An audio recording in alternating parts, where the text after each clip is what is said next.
तो जैसा कि सभी बच्चों को पता है, लास्ट क्लास में हमने मोशन के बारे में पढ़ा था। अभी मैं क्या करने वाला हूँ, एक क्विक रिवीजन करने वाले हैं, उसके बाद में मोशन के बारे में और आगे पढ़ने वाले हैं। तो चलिए आगे चलते हैं। जिन्होंने लास्ट वीडियो नहीं देखा है प्लीज़ देख लें, काफ़ी इंटरेस्टिंग था, काफ़ी मज़ेदार था। ठीक है, तो फर्स्ट लेक्चर में अपन क्या करते हैं बच्चे, बात करेंगे मोशन एंड रेस्ट के बारे में। एंड सेकेंड पॉइंट, मोशन कैसे रिलेटिव है, मोशन इज रिलेटिव। किसी का मूव होना इस बात पर डिपेंड करता है कि कौन उसको देख रहा है। ठीक है, अब आगे चलते हैं। जैसे अब ये देखो ध्यान से, इसमें क्या हो रही है, कार चल रही है और क्या हुआ, वो आदमी साइकिल पे चल रहा है और वो यहाँ पे क्या हो रहा है, चिड़िया भी उड़ रही है। तीनों में अगर देखोगे, कार में जो बैठा हुआ है उसके लिए गाड़ी रुकी हुई है, साइकिल पे जो बैठा हुआ है उसके लिए साइकिल रुकी हुई है। लेकिन अगर चिड़िया ने कार को देखा, कार चल रही है, चिड़िया ने साइकिल वाले को देखा, साइकिल भी चल रहा है। इसका मतलब क्या है कि कौन चल रहा है कौन नहीं चल रहा है इस बात पे डिपेंड करता है कि कौन देख रहा है। ठीक है, इसी को बोलते हैं मोशन इज रिलेटिव। चलो अब आगे चलते हैं। इसमें आपने ये तो देख लिया, क्या ऑब्जर्व कर लिया भाई, तो ये जो मैंने बोला था वो आप इसमें ऑब्जर्व कर सकते हो। ओके,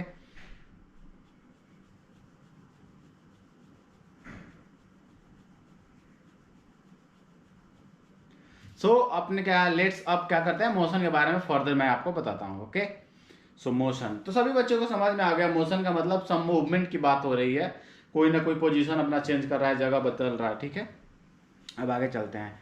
यहाँ पे आपको पूछा, किसी ने पूछा what is the meaning of motion, मतलब मोशन का मतलब क्या है। तो चलो आगे चलते हैं। अब आगे चलते हैं तो अगर आप ध्यान से देखोगे तो ये अपना मस्त एक हाईवे आ गया। हाईवे पे देखोगे तो इसमें क्या है बच्चे कि एक ऑब्जर्वर है जो कि कार को ऑब्जर्व कर रहा है, कार को देख रहा है। ये जो कार है इसको ये आदमी जो है वो देख रहा है मस्त आराम से।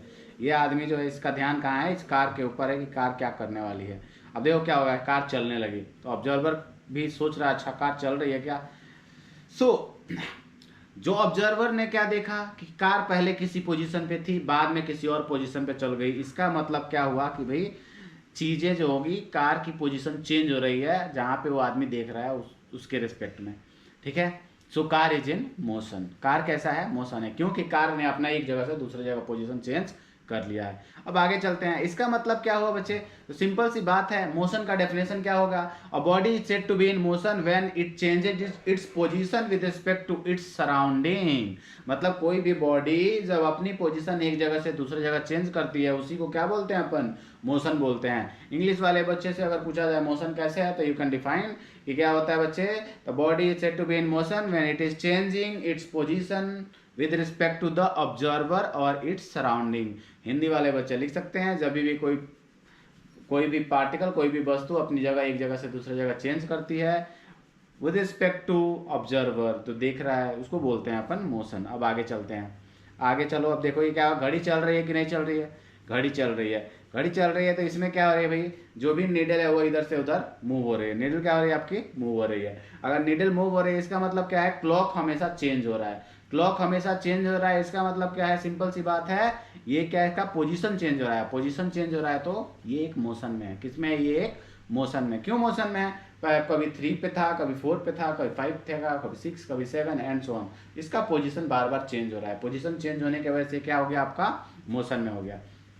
और एग्जाम्पल, इन नदी में क्या हो रहा है, पानी बह रहा है क्या, yes. If you are looking at the river, क्या होगा, पानी आराम से बह रहा है, पानी आराम से फ्लो हो रहा है। यानी कि जो पानी पहले मान लो यहाँ था, बाद में पानी वो कहीं और हो गया, बाद में पानी कहीं और हो गया। जैसे नदियों का बहना हो गया, नदियाँ निकलती पहाड़ और झरनों से और जाके समुद्र में गिर जाती है। यानी कि पानी हमेशा अपना पोजीशन बार बार चेंज कर रहा है। ठीक है, और आगे चलते हैं। सो इसका मतलब क्या है, वाटर में भी कंटिन्यूअसली पोजीशन वाटर का चेंज हो रहा है। सो ये किस में है, मोशन में। किस में है, ये मोशन में है। और एग्जाम्पल दे देंगे ना तुम्हें एकदम मजा आ जाएगा। तो भाई वाटर इज इन मोशन। अब आगे चलते हैं। व्हाट डू यू थिंक, तो सन है, सन के अराउंड अर्थ घूम रहा है क्या, यस, सन के अराउंड आपका अर्थ भी घूम रहा है। इसका मतलब क्या, सन मोशन में है कि अर्थ मोशन में है, तो अर्थ यहाँ पे मोशन में है डायग्राम में। ठीक है, क्या है, अर्थ क्या है, मोशन में है। किसके रिस्पेक्ट में, सन के रिस्पेक्ट में। अगर देखोगे तो अर्थ क्या हो गया, यहाँ पे मूव कर रहा है सन के अराउंड। ठीक है, तो अर्थ मोशन में है क्या, यस। क्यों, क्योंकि एवरी टाइम वो अपना लोकेशन चेंज कर रहा है, वो अपना पोजीशन चेंज कर रहा है। ठीक है, अब इसमें आगे चलते हैं। अब यहाँ पे नेक्स्ट आपका आएगा, so what is the meaning of rest. अब कोई क्वेश्चन पूछ रहा है, अच्छा सर ये रुका हुआ है, इसका डेफिनेशन क्या है। मोशन का मतलब तो समझ में आ गया, अब ये बताओ कि रेस्ट का मतलब क्या है। तो अब यहाँ पे देखो, सिंपल सी बात है, आदमी वही है, कार वही है। ठीक है, और ये क्या हो गया कि कार जो है बेचारा सिग्नल पे रुका हुआ है, रेड लाइट है और कार रुकी हुई है। अगर कार रुकी हुई है तो ये ऐसा आदमी को नहीं देखा उस कार को, तो क्या समझ में आया, car is not moving, car एक ही जगह है। पहले 30 सेकंड तक देखा कार हिली नहीं, फिर अगले 1 मिनट तक देखा कार हिली नहीं। इसका मतलब कार अपना पोजीशन चेंज कर ही नहीं रहा है। इट मीन्स कार क्या है, रेस्ट पे है। किसके लिए, जो देख रहा है बंदा उसके लिए। ठीक है, तो ये क्या हो गया तुम्हारा, ये हो गया आपके पास बच्चा ऑब्जर्वर हो गया, ये इज ऑब्जर्वर। और ये क्या हो गया आपके पास, कार जो कि सिग्नल पे है। कहाँ पे है ये, सिग्नल पे। तो with respect to observer car किस पे है, car is at rest, car is at rest. ठीक है, इसका मतलब क्या है, अब आगे चलेंगे तो सिंपल सी बात है, position of car is not changing, that's why we can call it that car is at rest with respect to surrounding और with respect to observer. Moving forward, तो आपका किसी ने बोला कि व्हाट इज द डेफिनेशन, तो simple से बोल सकते हो कोई भी बॉडी है it's said to be in rest if it is not changing its position with respect to time. समय के अनुसार जो भी अपने पोजीशन को चेंज नहीं कर रहा है, अपने लोकेशन को चेंज नहीं कर रहा है किसी ऑब्जर्वर के रेस्पेक्ट में, उसी को क्या बोलते हैं अपन, रेस्ट बोलते हैं। ठीक है, अब आगे चलो, moving forward. Motion is relative का मतलब क्या है, ये एक सोचने वाली बात है, because it was second point, motion is always relative. अब यहाँ पे ध्यान से सुनो, कुछ एग्जाम्पल्स देखते हैं तब समझ में आ गई। अब सोच के देखो बच्चे, तुम्हारे मन में क्यूरियोसिटी आएगी, सर हमारे लिए अर्थ जो है वो रुका हुआ है कि चल रहा है। तो तुम्हें समझ में आ गया कि अरे सर हम लोग तो अर्थ के ऊपर हैं, और हम लोग अर्थ के ऊपर हैं तो हमें तो ऐसा फील ही नहीं होता कि earth is rotating, it means earth तो रेस्ट पे है। अच्छा, बिल्कुल आप सही हैं, आपकी कोई गलती नहीं है। लेकिन थिंक अबाउट इट कि मान लो आपको बच्चे क्या हुआ, यहाँ पे कोई आदमी है, यहाँ पे ये एक चिंटू यहाँ पे है, और इस चिंटू ने इसको देखा, he is looking at earth, he is looking at earth, he is looking at earth. Tell me बच्चे, he is looking at earth, इसका मतलब क्या आ गया, अगर चिंटू ने अर्थ को देखा तो चिंटू को क्या लग रहा है कि अर्थ तो घूम रही है, लेकिन हमें क्या लग रहा है, अर्थ तो रुकी हुई है। इसका सिंपल सा मतलब क्या हो गया कि इस मोशन ये रिलेटिव हो गया। मैं अगर अर्थ पे हूं तो मेरे लिए अर्थ नहीं घूम रही है, लेकिन कोई और अर्थ को बाहर से देख रहा है तो उसको दिख रहा है कि earth is rotating. It means motion is relative. Relative का मतलब सिंपल से क्या हो गया, कौन किसको देख रहा है। ठीक है, मोशन क्या हो गया, ये रिलेटिव हो गया। तो मुझे लगता है मोशन रिलेटिव आपको क्लियर हो गया। अब आगे चलो, अब यहां पे देखो ये आपके पास स्पेसिफिक आ गया। ठीक है, तो सिंपल सी बात है, एक फ्रेम के रिस्पेक्ट में ऑब्जर्वर क्या हो सकता है, कभी रुका हुआ हो सकता है, तो दूसरे फ्रेम में ऑब्जर्वर क्या, सॉरी एक फ्रेम में आपका ऑब्जेक्ट रुका हुआ हो सकता है, तो दूसरे फ्रेम में ऑब्जेक्ट क्या हो रहा हो सकता है, मूव हो रहा है। फॉर एग्जाम्पल हम लोग अगर लिफ्ट में है तो हमारे लिए लिफ्ट रुकी हुई है, जो बेचारा बाहर से दिख रहा है मॉल के लिफ्ट को, उसको लगेगा कि सर लिफ्ट तो चल रहा है। यानी कि डिपेंड करता है कि कौन किसको देख रहा है। अब आगे चलते हैं, तो मोशन इज रिलेटिव, यहाँ से ऑब्जर्वेशन से अपने को पता चला कि मोशन क्या है, रिलेटिव है। मूविंग फॉरवर्ड आपका क्या हो जाएगा। अब एक क्वेश्चन है, देखता हूँ तो आप में से कितने लोग आंसर करते हैं। तो सब लोग अपने मन में अपना आंसर सोच लो, and then after let's see आपका आंसर सही है गलत है। बोला है motion is said to be, पहला है रिलेशन, दूसरा है रिलेटिव, तीसरा है चेंजिंग, चौथा है none. What do you think everyone. अपना आंसर क्या करो, वीडियो आगे देखने से पहले क्या करना है, कमेंट कर देना अपना आंसर। उसके बाद जब आंसर आएगा तो मैं देखूंगा कि आपका आंसर सही आया है गलत आया है। ठीक है, तो देखो इसका आंसर क्या है। अच्छा, ये सेकंड क्वेश्चन है, when in motion of body changes, when in motion the body changed its with respect to its surrounding, size change होता है, शेप चेंज होता है, पोजीशन चेंज होता है, नो चेंज होता है। तो मुझे लगता है दोनों क्वेश्चन हैं जिसके आंसर्स आपको पता होने चाहिए। तो आई विल एक्सपेक्ट कि आप क्या करो, इसको कमेंट बॉक्स में कमेंट करो। ठीक है, बाद में आंसर अपना मैच करना है। तो ठीक है, अगर सिंपल सा देखोगे तो आंसर बिल्कुल ही सिंपल है कि बोला है motion is said to be relative, ये आपने को पता है। एंड सेकंड क्या है, when is motion the body changes its position with respect to surrounding. ठीक है, ये सेकंड क्वेश्चन का आंसर हो गया। थर्ड क्वेश्चन क्या है, बोला है ऑब्जेक्ट में appear to be moving for one person and stationary for another person. ये भी बात सही है, हमने अभी एग्जांपल लिया था। ओके, चलो देखो ये बिल्कुल आंसर अपना सही आया है। तो आप लोगों को कमेंट करो कितने बच्चों का आंसर पहली बार में सही आ गया था, तब जाके आगे मजा आए। और आगे चलते हैं अपन।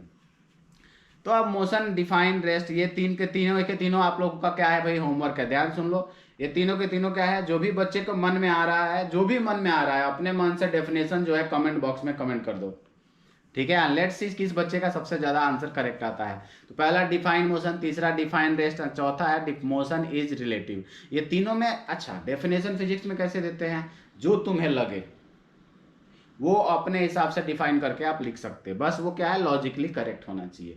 तो आप लोग डेफिनेशन लिख के फाइनल आंसर मैच करेंगे। सिंपल सी बात है, ये डेफिनेशन हमने पहले ही देखा था। मोशन का डेफिनेशन क्या है, किसी भी बॉडी की पोजीशन किसी सराउंडिंग के रिस्पेक्ट में या किसी ऑब्जर्वर के रिस्पेक्ट में चेंज हो रही है, उसी को क्या बोलते हैं, अपन मोशन बोलते हैं, ठीक है। और रेस्ट तुम्हें बता दिया गया था, वैसे ही मोशन इज रिलेटिव ये भी बता दिया गया था। अब आगे चलते हैं, what do you think about uniform and non uniform motion. इस पे कुछ एक्टिविटी भी करेंगे जिससे तुम्हें समझ में आए इसका मतलब क्या होता है। तो आप में से कितने बच्चों को पता है what is uniform and non uniform motion. मुझे लगता है बहुत बच्चों को हो सकता है सुना भी हो, बहुत बच्चे नहीं भी सुना हो, बहुत बच्चों ने नहीं सुना हो, ठीक है। तो चलो देखते हैं, ये बहुत ही सिंपल सा कंसेप्ट है। जैसे मान लो एक आदमी है जो डेली जो है वो 2 रोटियां खाता है, डेली 2 रोटी से ना ज़्यादा ना कम, तो उसको क्या बोलोगे कि भैया जो रोटी खा रहा है वो यूनिफॉर्मली खा रहा है, समझ में आया, 2 रोटी पर डे। लेकिन अगर वही आदमी एक दिन 2 खा लिया, दूसरे दिन 3 खा लिया, चौथे दिन 4 खा लिया, 5वें दिन कुछ अलग ही खा लिया, 8 खा लिया, फिर 10 खा लिया, फिर 20 खा लिया, ऐसे खा लिया अगर रोटी, इसको क्या बोलेंगे, नॉन यूनिफॉर्म। रोटी जो ईट करता है, रोटी जो खाता है, उसका जो रेट है वो क्या है, नॉन यूनिफॉर्म है, ठीक है। अब आगे चलते हैं इस पे और देखते हैं इसको मोशन में पढ़ते हैं क्या होगा। मोशन में बच्चे सिंपल सी है, लेट्स मूव फॉरवर्ड। पहला है आपके पास यूनिफॉर्म एंड दूसरा है non uniform, we are going to study.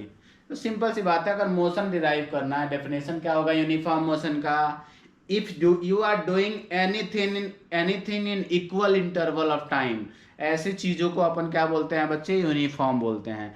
For example मैंने दिया आपको 2 रोटीज पर डे, ठीक है, ये क्या हो गया, यूनिफॉर्म।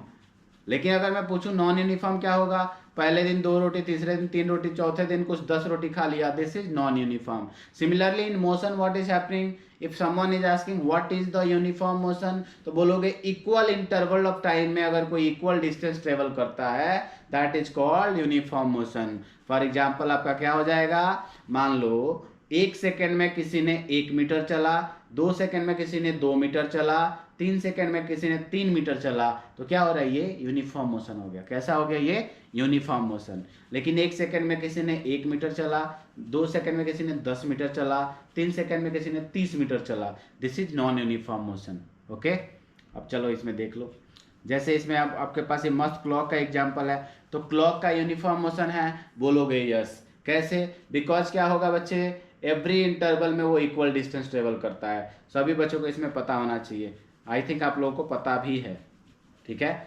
हर एक जब भी ये नीडल जो है एक बार में कितना 6 डिग्री, अगले बार में कितना 6 डिग्री, अगले बार में कितना 6 डिग्री, तो एवरी टाइम एक सेकंड में कितना हो रहा है, 6 डिग्री ये मूव हो रहा है। तो क्या ये यूनिफॉर्म है, यस। क्यों, क्योंकि every second it is moving equal angle, that's why it is called uniform motion, ठीक है। अब आते हैं आपके पास, यहाँ पे देखो ध्यान से, आपके पास मस्त एग्जाम्पल भी दिया हुआ है। Let's talk about non uniform. तो सिंपल सी बात है, तुम्हें एग्जाम्पल दे कर ऑलरेडी समझा चुका हूँ कि जैसे तुम मान लो घर से स्कूल निकले, पहले 1 मिनट के लिए पूरा दौड़ रहे हो एकदम पागलों की तरह, अगले मिनट में थक गए तो आराम से चल रहे हो, फिर अचानक याद आया कि तुम्हारी स्कूल के लिए लेट हो रही है, तो वहाँ पे टीचर पकड़ के हो सकता है तुम्हारी धुलाई कर दे, फिर तुम दौड़ने लगे वापस। इसमें क्या हो रहा है, पहले 1 मिनट में मान लो आपने चला मान लो 100 मीटर, ठीक है, तो अगले 1 मिनट में क्या चल रहे हो, 50 मीटर, वैसे ही अगले 1 मिनट में क्या चल रहे हो, कुछ 200 मीटर। तो इसमें क्या हो रहा है, यू आर नॉट ट्रेवलिंग और not covering equal distance in equal interval of time, ठीक है।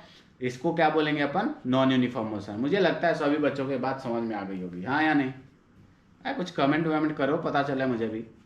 चलो अब देखो ये बेचारी चिड़िया को देखो, दिख रही चिड़िया, ये भी उड़ के आ रही है, ठीक है। अब सिंपल सी बात है, बर्ड्स के बारे में बात करोगे तो बर्ड्स का कोई फिक्स थोड़ी होता है, ये एक कांस्टेंट वेलोसिटी से मूव होंगी, नहीं, एक यूनिफॉर्म मोशन होगा, इसकी कोई गारंटी है क्या, नहीं। हो सकता है पहले सेकंड इसने 1 मीटर मूव किया, अगले सेकंड इसने 3 मीटर मूव किया, अगले सेकंड इसने 10 मीटर मूव किया, तो ये कैसा हो गया, एक नॉन यूनिफॉर्म मोशन का एग्जाम्पल हो गया, ठीक है। अगला इसमें कोई भी यूनिफॉर्म मोशन में एक्सेलरेशन जीरो होता है। क्या होता है? एक्सेलरेशन जीरो होता है। बाद में तुम्हें बता दिया जाएगा what is the meaning of acceleration. Tension की कोई बात नहीं है, आराम से आ जाएगा। अच्छा, यूनिफॉर्म मोशन में एक्सेलरेशन क्या होता है बच्चे? जीरो। नॉन यूनिफॉर्म में एक्सेलरेशन जीरो नहीं होता है। बोलोगे सर ये एक्सेलरेशन क्या है? I will tell you later. For example अभी के लिए तुम्हें देता हूँ, आप आराम से अपना साइकिल, क्या है बच्चे, आप आराम से साइकिल लेके जा रहे हो, तो आपके भाई को तब तक याद आया, ठीक है, आराम से लेके जा रहे हो, लेके जा रहे हो, कोई छेड़ने वाला नहीं है, मस्त साइकिल जा रही है, जा रही है, जा रही है, ठीक है। यार तुम्हारा पावरडिल जो है वो कांस्टेंट रेट से मार रहे हो, मतलब 1 सेकंड में एक पावरडिल, दूसरे सेकंड में दूसरा पावरडिल, तीसरे सेकंड में तीसरा पावरडिल, जब ऐसा आप कर रहे दैट, इसका मतलब अपन क्या होगा, इसको बोल सकते हैं यूनिफॉर्म मोशन हो गया। लेकिन सडनली आपको भाई को याद आया कि अरे ये तो साइकिल लेके भाग रहा है, उसने आके साइकिल को क्या किया, धक्का दे दिया तेज, या तो खींच दिया। अगर धक्का दिया तो आपका साइकिल क्या होगा, जिस भी वेलोसिटी से जा रही है और तेज सडनली चली जाएगी, तो मोशन क्या हो जाएगा, नॉन यूनिफॉर्म। वही अगर क्या पकड़ के खींचने लगे कंटिन्यूअस, आप आगे जाना चाहते हो, वो आपको पीछे रखना चाहता है, तो ये क्या हो जाएगा आपके पास, उसमें भी क्या होगा, नॉन यूनिफॉर्म मोशन होगा। क्यों? क्योंकि इक्वल इंटरवल में you are not covering equal distances, आपकी साइकिल स्लो होती चली जाएगी, ठीक है। इसको क्या बोलेंगे, नॉन यूनिफॉर्म मोशन, ठीक है। चलो आगे नेक्स्ट चलते हैं। अब ये आपका काम है कि टाइप ऑफ मोशन को आइडेंटिफाई करते हैं ना, लेट्स सी। तो बच्चे इसमें क्या होगा, uniform motion, non uniform motion में अपन बात करते हैं। Motion of electron around nucleus, what do you think? तो तुम्हें समझ में आएगा sir, motion of electron around nucleus की अगर बात करूं मैं, तो इसमें एक बात अपने को समझ में आ रही है कि इसमें क्या होगा, सोच के बताओ तुम। तो तुम्हें समझ में आया कि इसमें क्या होगा भाई, ये इक्वल इंटरवल में इक्वल डिस्टेंस ट्रेवल करता है, that is why it is uniform motion, ठीक है। अब आगे चलते हैं, नेक्स्ट एग्जाम्पल आपके लिए ट्रेन के बारे में। तो ट्रेन के बारे में आपको कमेंट करना है, what do you think, it is uniform motion और नॉन यूनिफॉर्म मोशन। फिर तुम्हें समझ में आएगा, क्या समझ में आएगा, बोलो तो सही, क्या लगता है, क्या आंसर होगा, यूनिफॉर्म मोशन और नॉन यूनिफॉर्म मोशन? अरे आवाज नहीं आ रही है, कमेंट करो। तो देखो सिंपल सी बात है, जब ट्रेन स्टार्ट होती है तो स्लोली स्लोली उसकी स्पीड बढ़ती है, हाँ या नहीं, फाइनली वो एक तेज हो जाती है। तो क्या ये यूनिफॉर्म मोशन हुआ? नहीं। पहले सेकंड में स्लो था, दूसरे सेकंड में थोड़ा तेज, तीसरे सेकंड में थोड़ा और तेज, एंड सो ऑन, उसकी स्पीड बढ़ती चली जाती है। इसलिए उसको क्या बोलेंगे, ट्रेन के नॉन यूनिफॉर्म मोशन। क्या बोलेंगे बच्चे, non uniform motion. Let's move forward. Train arriving, train living, ये दे सकते हो। अब आया आपके पास में नेक्स्ट, क्लॉक के बारे में। ये तो अपन डिस्कस कर चुके हैं, ये आपको पता है। मोशन के होगा, इसका भी क्या होगा, ये भी आपका यूनिफॉर्म मोशन होगा, ये तो डिस्कशन हो चुका है। अब आते हैं अगला, ठीक है। बहुत ही एक्सट्रीमली अगर बिजी रोड है तो उसमें भी आपका मोशन क्या होगा बच्चे, सिंपल सी बात है। अगर एक्सट्रीमली बिजी रोड है तो सोच के देखो क्या होगा, नॉन यूनिफॉर्म मोशन होगा। क्यों? क्योंकि कभी गाड़ियों के बीच का डिस्टेंस ज़्यादा है तो थोड़ा तेज चलेंगे, कभी गाड़ियों के बीच का डिस्टेंस थोड़ा कम है तो फिर स्लो चलेंगे। इसका मतलब क्या हो गया, स्पीड आपकी कांस्टेंट नहीं रहेगी, हमेशा आप हर एक सेकेंड आप इक्वल डिस्टेंस ट्रेवल नहीं कर रहे। चलो आगे चलते हैं। अब ये बर्ड्स का देखो, तो बर्ड्स का भी, इसमें भी क्या है, सिंपल सी बात है, इक्वल इंटरवल टाइम में इक्वल डिस्टेंस ये भी ट्रेवल नहीं करती हैं, ठीक है। बर्ड्स अपनी कभी स्पीड बढ़ाती हैं, कभी थोड़ा रेस्ट करती हैं, फिर बढ़ाती हैं, फिर रेस्ट करती हैं। इसका मतलब इनका भी स्पीड जो होगा वो यूनिफॉर्म नहीं है, तो ये भी मोशन कैसा हो गया, नॉन यूनिफॉर्म। अब एक एक्टिविटी करते हैं, तो 3 हैं, अमर अकबर एंड एंथनी है। मुझे लगता है अमर अकबर एंथनी एक मूवी भी है, उसमें अमिताभ बच्चन जी थे हमारे, ठीक है, अमर अकबर एंथनी करके। चलो तो इन लोगों को पकड़ते हैं और देखते हैं, एक एक्टिविटी करते हैं, ठीक है। अब क्या है बच्चे, ध्यान से सुनो, ये तीनों हैं, तीनों के पास क्या है, तीनों के पास कुछ न कुछ कार है, उनके बारे में पढ़ते हैं। अब हमने क्या किया, टाइम देखा और टाइम देखकर डिस्टेंस मेजर किया कि इतने टाइम में उनका कार कितना चला। तो चलो आगे चलते हैं। यहाँ पे तो टाइम दे दिया मैंने कि बच्चे 5 से लेके 8 o'clock तक जो भी अपने पास डिस्टेंस और टाइम है सारे के सारे लिख लेते हैं, डिस्टेंसेज कवर लिख लेते हैं। तो आप देख सकते हो, ये पहले आराम से लिख लेते हैं, तब अपने को समझ में आएगा आगे पॉइंट। अब यहाँ पे तुम्हें क्या समझ में आया, अगर टाइम देखोगे तो क्या होगा बच्चे, अच्छा, बात करते हैं अमर। अमर के कार के बारे में बात करते हैं। तो अमर का कार के बारे में पता चला कि 0 से 20 होने में इट इज टेकिंग 30 मिनट्स। अगले 20 किलोमीटर में भी 30 मिनट ले रहा है, अगले 20 किलोमीटर में भी 30 मिनट ले रहा है। इसका मतलब क्या है? इक्वल इंटरवल ऑफ टाइम में इक्वल डिस्टेंस ट्रेवल कर रहा है। तो इसको क्या बोलेंगे? सिंपल सी बात है, ये क्या है? This is your uniformly accelerated motion. कैसा मोशन है? यूनिफॉर्मली, सॉरी, ये कैसा मोशन है? यूनिफॉर्म मोशन है। कैसा है बच्चे ये? This is uniform motion. Second case में, अगर अकबर के कार्य केस में बात करोगे तो क्या हो रहा है? फर्स्ट 30 मिनट में चला 18, अगले 30 मिनट में चला 18, लेकिन अगले 30 मिनट में चला 6, अगले 30 मिनट में चला 28। इसका मतलब क्या है? इक्वल इंटरवल, मतलब एवरी 30 मिनट ये इक्वल डिस्टेंस ट्रेवल नहीं कर रहा है। अगर एवरी 30 मिनट्स में ये इक्वल डिस्टेंस ट्रेवल नहीं करता है, इसका मतलब हो गया this is non uniform motion. मुझे समझ में आ गया? आपको आया क्या? अब बात करते हैं एंथनी का। तो एंथनी का पता चला, और भाई एंथनी कैसे हो? तो एंथनी ने बोला मैं तो अच्छा हूँ, मैं फर्स्ट 30 मिनट्स में 14 किलोमीटर चला हूँ, अगले 30 मिनट में 14 किलोमीटर चला हूँ, अगले 30 मिनट में भी 14 किलोमीटर चला हूँ। It means equal interval of time में वो इक्वल डिस्टेंस चल रहा है। तो ये भी क्या हो जाएगा बच्चे? आपका यूनिफॉर्म हो जाएगा। कैसा हो जाएगा? यूनिफॉर्म। तो अमर और एंथोनी दोनों क्या हो गए? यूनिफॉर्म। और अकबर क्या हो गए? Non uniform. ठीक है, तो यहीं पे ये आपका पहला क्लास मतलब खत्म होता है, और फिर मिलते हैं अगली क्लास में। और टेंशन मतलब, इसके आगे सारी चीज़ें बहुत डिटेल में होने वाली है। ठीक है, तो बच्चे स्टे हैप्पी एंड चलो फिर मिलते हैं और अगला टॉपिक पढ़ते हैं। अगर वीडियो पसंद आया तो लाइक करना, शेयर करना एंड सब्सक्राइब करना ना भूलें। Thank you.